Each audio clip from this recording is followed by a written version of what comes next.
Mastering the Studio application, creating a simple layout. There are many ways to create a layout in Studio. Two of the most common are: Method 1, drag and drop assets into the layout area, resize and position them as required. And Method 2, creating empty frames of specific sizes and dropping the assets into them. Note: to allow for ease of use and layout, asset files are not shown at their full resolution in Studio, so they may appear fuzzy or low-res. This will not affect how the final job will appear. Method 1, drag and drop assets into the layout area. Select the items you want to use from the list of available assets. Drag the selection into the layout area and release. Assets will appear at their native file size, which may be very large or small, depending on the file. Zoom in and out of the layout area using the buttons in the toolbar, or use the keyboard shortcut Ctrl+ or - for Windows, or Command+ or - for Mac. To show the entire layout area, select Fit All, or Ctrl or Command and 0. To reposition, select the asset frame and move it.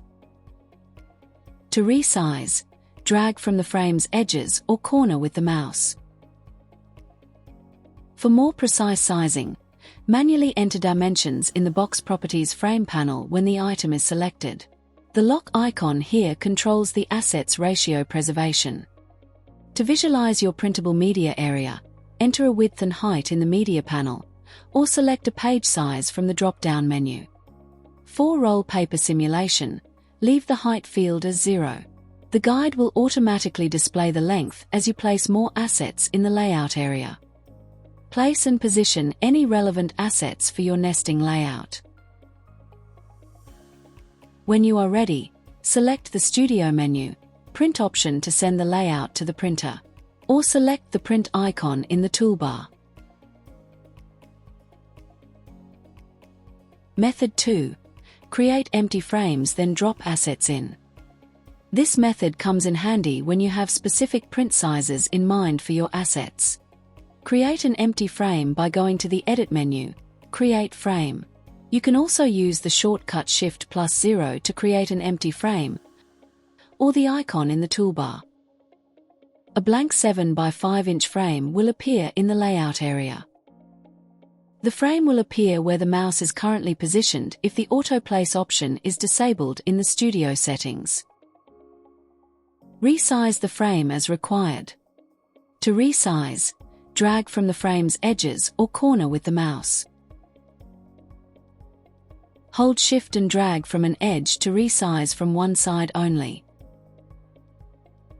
For more precise adjustments, manually enter dimensions in the Box Properties frame panel when the item is selected. Unlock the aspect ratio via this button here. To reposition, select the frame and move it. To adjust the scaling method for the selected frame, go to the Content panel, Scaling option, and change it to match your requirements. To fit ensures the entire asset is displayed, leaving empty space within the frame if the asset's aspect ratio doesn't perfectly fill the frame's dimensions. To fill will fill the frame with the asset, potentially cropping parts of the image. Centering will change how the asset within the frame is displayed, if it is centered within the frame or not. Orientation options will rotate the frame accordingly, or angle will allow you to set a specific angle of rotation for the frame's contents. Create as many frames as you require for your layout. I will add a few additional frames, in both portrait and landscape orientations. You can copy and paste frames if you want a quick way to reproduce identical properties. Simply move and position them as required. When you have finished editing the layout, drag and drop each asset into the empty frames.